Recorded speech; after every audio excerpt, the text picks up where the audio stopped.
Hello, my name is Tom Hayes, Director of Customer and Community Relations for New Jersey Natural Gas, and your host for SCAN's Community Connections, a program where we introduce a lot of the local organizations that are doing great things in our community. Today, we're very fortunate to have Sister Debbie Drago, who's the Executive Director of Collier Youth Services here in the area, and they do a wonderful job. And Sister, it's a pleasure to have you here with us today. It's wonderful to be here, Tom. Thank you for having me. Oh, of course, of course. Now, Collier's been around quite a while, right? Can you give us a little bit of the history of how Collier got started? I will, absolutely. We have been around for quite a while. As a matter of fact, in 2 years, we'll be celebrating 90 years.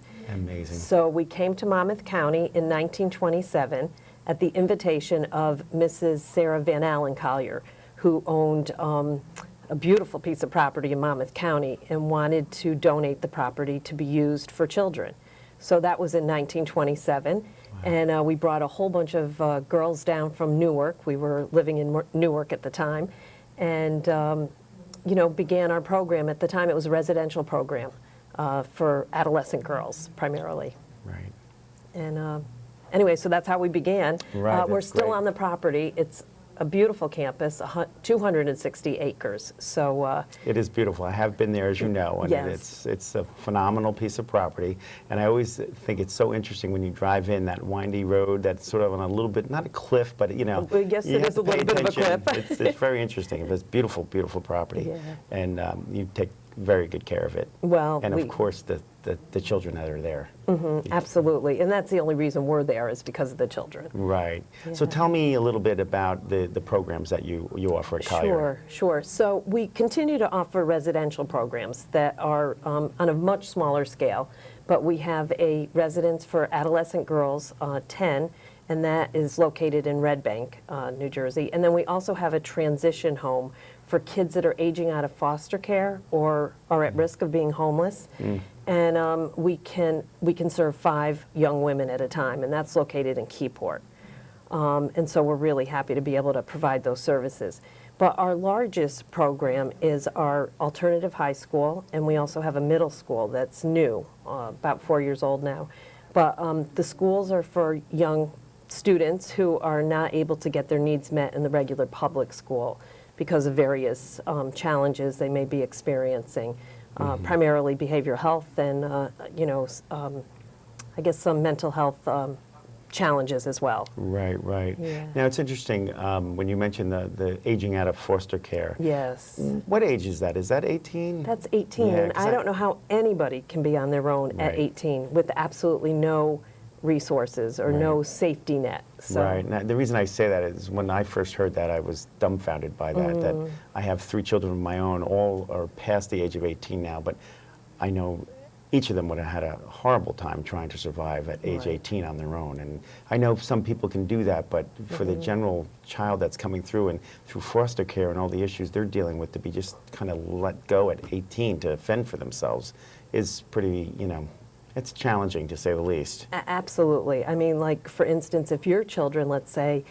you know, overspent their paycheck 1 month or something, and they didn't have enough to, you know, pay for their rent or their phone or whatever, you'd be able to help them out. With our kids, the consequences are really extreme when something like that happens. And I think there's need for even more homes for children at that age, right? So so it's tough, but it's God bless you for taking care of the students that you do, the young people that you do, because that's pretty incredible. And I know it's not easy work, but it's certainly rewarding. It's absolutely rewarding. Yes. The other thing that we have, which I forgot to mention, is an environmental center, and that's on our main campus as well. And we're able to use the woods, the streams, the property to educate school groups about the environment. And in the summer, we run a camp for, I would say 99.5% are living under the poverty level in Monmouth County. And you know, so we take those children in, we try to help their parents out so they can continue working and know that their kids are safe and having a, you know, a fun time during the summer. Yeah, So, for sure. And again, a beautiful property for kids to really get out there and experience nature. That's the Kateri Center, right? Yes, it that- is. Absolutely. And I know I'm involved with the United Way, and one of our Yes. educational programs, we partner with you also to Yes. bring, I think, the kids from Keensburg and maybe Red Bank, but I know Yes. that some of those kids come out too, so that's yes, great. Yes, and we also provide a literacy program for all of our campers, and Which is that's how excellent. we're partnering with United Way about that. So. Right, which is great. And again, that's, for those of us that are in the funding arena, let's say, to see those collaborations is very important. So, Absolutely. So really hats off to you and your team for really working with the community to do really do what's right for the students. Thank you. You know what? We need each other. Yes, We're it's- there all about the same thing. So. Yeah, which is great. And Yeah. I always get that from you, Sister Debbie. Now, what would you say about the young people that you serve? Like you talked a little bit about them, but do they mostly come from the Monmouth, Ocean County area or all over the state? I would say they come from all over the state except for the camp program, which is primarily Monmouth County. Okay. But I would say the majority of the students that we have do come from Monmouth, Ocean, Middlesex, the closer counties. And honestly, I've been giving this a lot of thought in terms of the kind of young people that we serve. I would say they are people that are resilient. They have the same dreams, the same hopes, the same desires that any of us have. They may lack opportunities. I would say probably 99% have experienced some kind of trauma in their lives, whether it's a loss of a parent, living in a situation where there's mental illness or addictions, various Unsafe neighborhoods, things going on unsafe- outside their door every night. Yeah. And The other thing too is, and we're learning so much more about the brain, but the prevalence, I would say, of poverty, that is an extreme stress on a family, on children. So I would say that probably the common denominator is that, all of our kids have had some extraordinary situations in their life that they've had to overcome or they're working through, and their families as well. right, okay. Now, if there's a child or someone that is in special need of your programs, how do they go about being considered to come to Collier? Okay, so primarily for the school, the school children would go through their child study team, their regular district. Okay. They would be, doing an evaluation of them because for whatever reason, they're not really able to learn in the public school environment. Right. So the child study team would really refer the youngster and their family to Collier, saying that this is probably a good match for this child. But we also welcome families if they want to come up and have an informal tour, meet with Right. our clinical department, our administration, just to see what we have to provide. But basically, all of our students are referred through their districts. Gotcha. Yeah. So would a parent ask for their child to be looked at, or does that automatically happen at the school, or some That's of a both? very interesting question. Yes, it's definitely both. Either Okay. something's going on with the student and the school really feels like we need to, come to a better understanding of what's happening here, and so they'll ask to do a workup and an evaluation. But very often parents are advocating for their children because They see the need, they know there's a Yeah. problem, and they're not getting the help they Exactly. really need in their current district. right. And there's some And again, kids- we know that's nothing against the districts. They do great work, Absolutely. but when you have unusual circumstances, they can't all possibly be prepared for that, because you know how involved you have to be prepared at a school that deals with these issues directly. So Absolutely. As a matter of fact, we have a luxury, really. We have a clinical staff. Every single child has their own personal therapist that they meet with weekly. Wow. We have consulting psychologists on staff. We have a consulting psychiatrist. But our class sizes are only 6 for the middle school and 8 for the high school. So that is a big difference than Yes. the teacher in the regular public school that may have 30 young Right. people in front of them. So, right, for sure. yeah. Now, do a lot of your students go on to college or vocational? It's pretty amazing. We have about 85% of our graduating students that go on to a 2-year college, a 4-year college, or some kind of vocational training. Nice. So it's a very high percentage. And then we also have a graduate counselor that continues to be available, as well as their individual therapist if they need a little help, help along the way, Right. Once they've left us. Gotcha, which Yeah. is great also. That's amazing. What kinds of supportive services are provided by the school?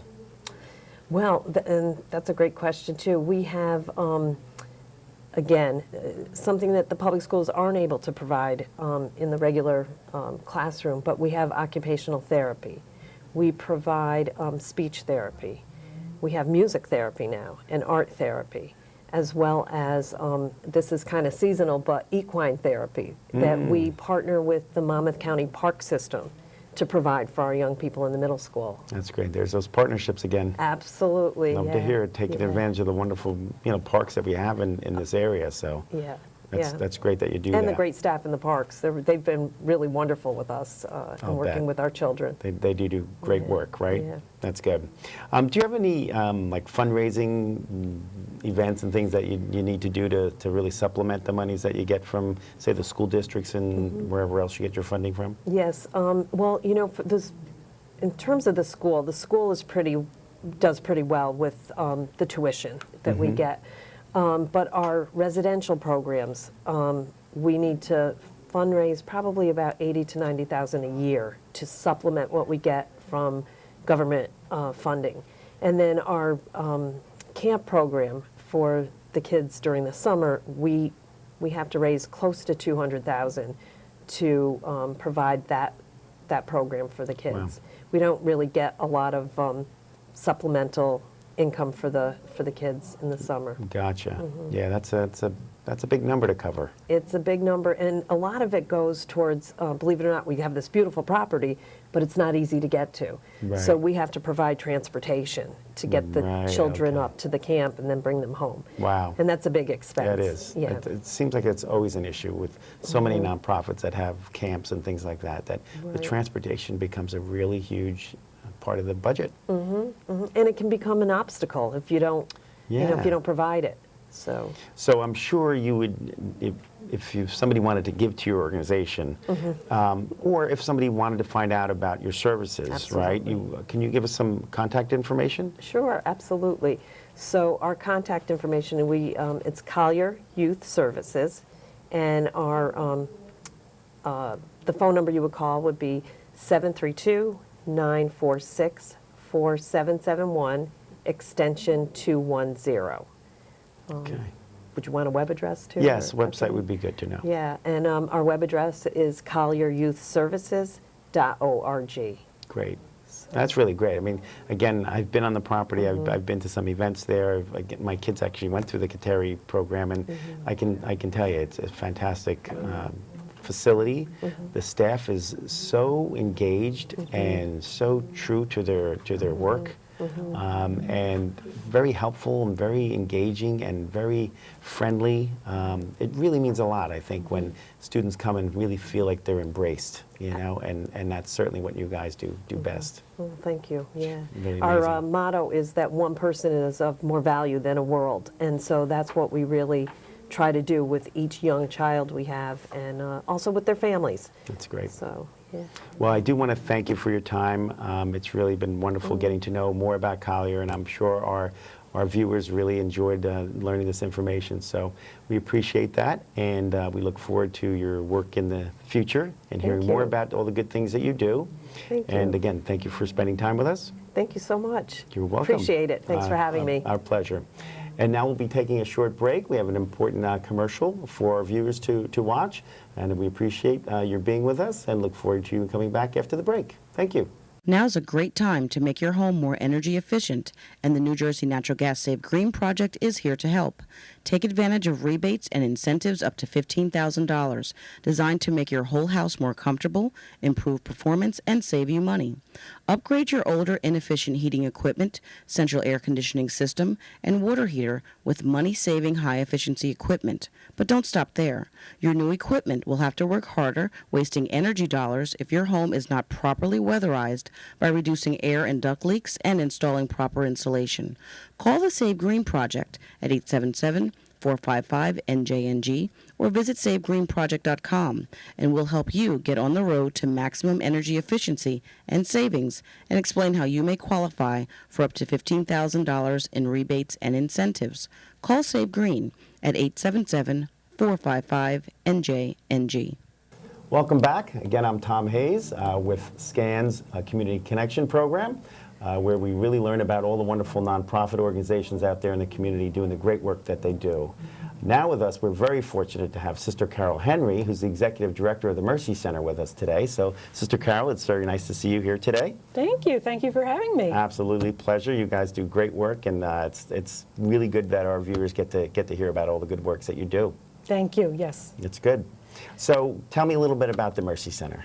Well, Mercy Center has been in Asbury Park since 1986, and we have three main programs that answer the needs of the community, and they are Hope, Help, and Healing. And the response to the help is really the food pantry. When we first came to the city of Asbury, we asked them if the Sisters of Mercy could come to the city and help out in any way, what would it be that you would need? And by and large, all the social workers were telling us we need a full-time food pantry. So that is something that we have that's open Monday through Friday from 8:30 to 4:30 every day, and it's completely staffed by volunteers. And another very important program we have is a family resource center that's funded by the Department of Community Affairs in the state.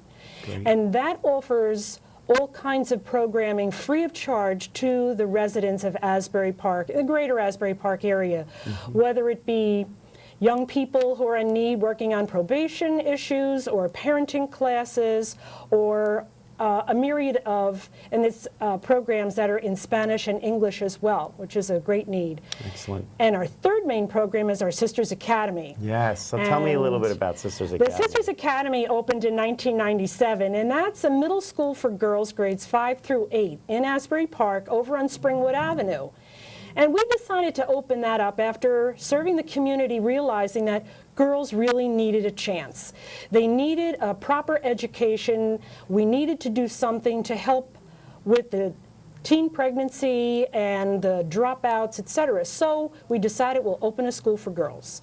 So our school is 15 girls in each class, and they come from the local area, and the eligibility is the families have to be eligible for free or reduced lunch. So they have to be below the poverty guidelines, and the girls also have to be able to work at grade level, because the goal is to put them into private high schools so they can really make a difference in their lives. So we're changing the generational poverty issues. Wonderful. I know you guys do a great job. In fact, I was involved with the search committee at the very beginning when you were first looking at the properties and all that in the Asbury area, and you've come a long way, baby. And there were big questions about why girls, what about boys? And I said, well, you know, so many of the girls were left with the issues, whether it was teen pregnancy, food stamps, lack of housing, etc. So we decided to focus on girls, and it has really paid off. It's really, really great. Yeah. And so you said if a girl wants to apply to gain admission, I heard what you said, that they had to be below poverty, right, and on that program. But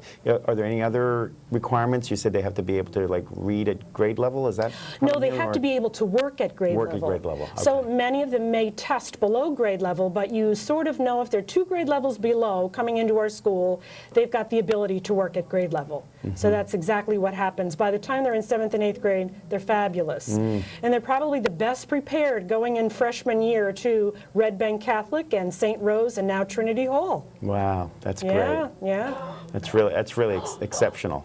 Yes. And I know that the girls do a wonderful job and come out. So that's where most of the girls go, or to those high schools? Yes. Okay. We have a few that go to Neptune or to the charter school in Asbury, but they do extremely well in the private schools. And that's truly our goal, is to get them in the private schools, to get them out of the area to see a different economic situation than what they're used to. Which is spectacular. Yes. It really is amazing. And you started out with what grades? It kind of kept growing every year. You added the next grade level, right? We did 15 girls in the 5th grade, then we did another 15 girls until we got to our 60 girls, and then we have 60 girls in high school, and then we have 60 girls in college. So that's great. That's one of the reasons for the small classes, Right. is there's a lot of financial need as well, as you Right. can well imagine. Absolutely. So tell me, do you stay in touch with these young women? Yes, many of the girls that are in high school, if they're in the tuition high schools, they have to come back and give service. And I think that I brought with us a brand new video that might be a wonderful opportunity to see where these girls, they're speaking themselves, the grade school girls and the Excellent. high school girls. So maybe we can pause and watch that. Yes, we'll take a look at that. Thank you.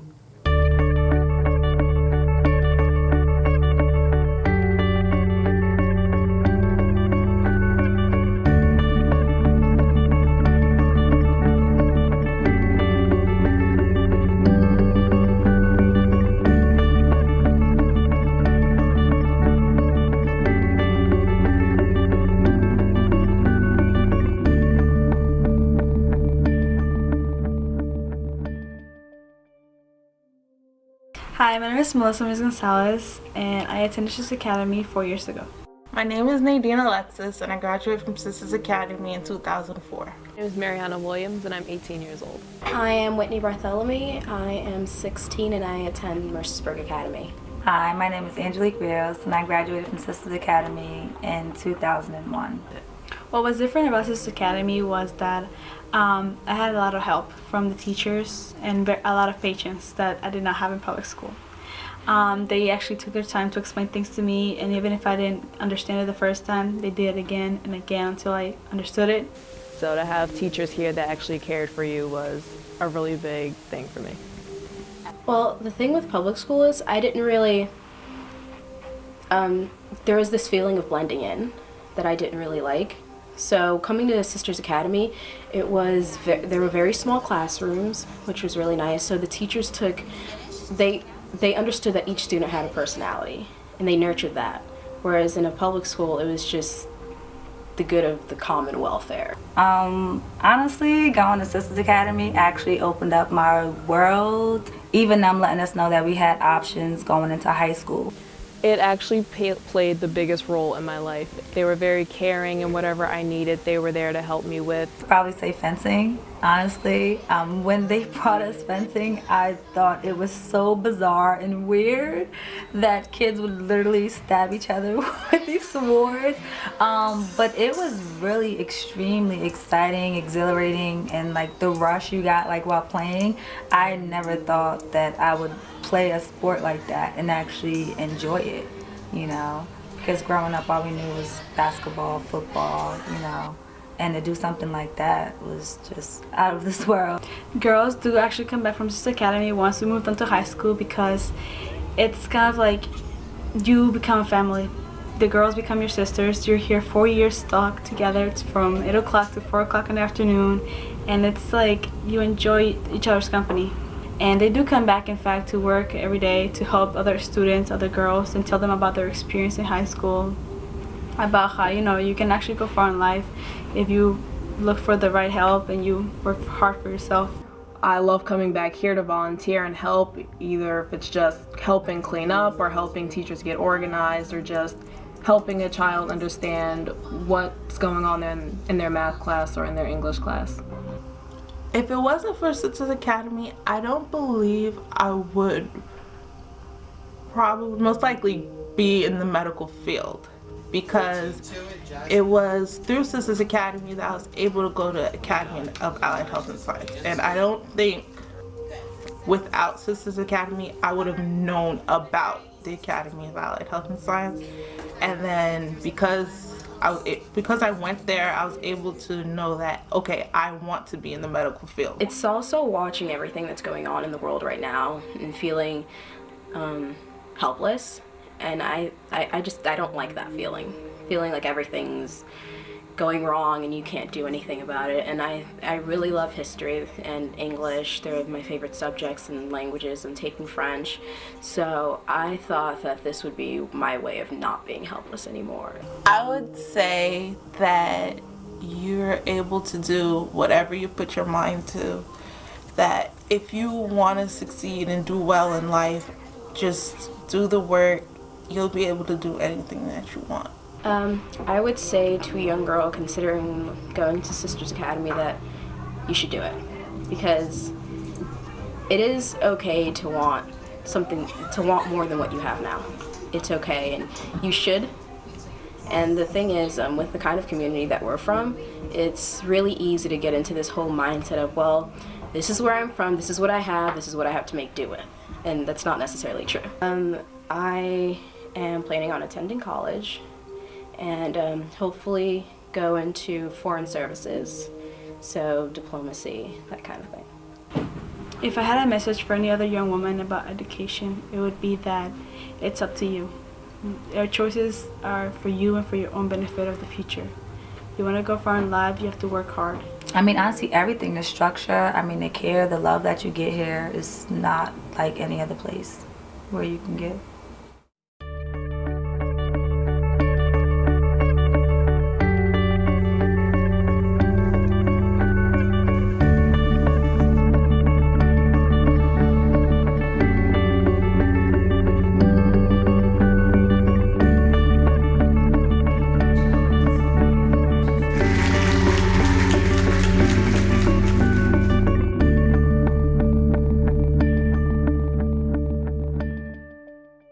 Well, that was great. That was really fabulous. What a great video. You must be very proud of these young ladies. We really are. We really are.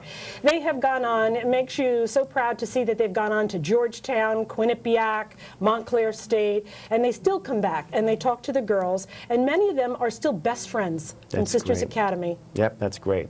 And did you say, do they pay any tuition?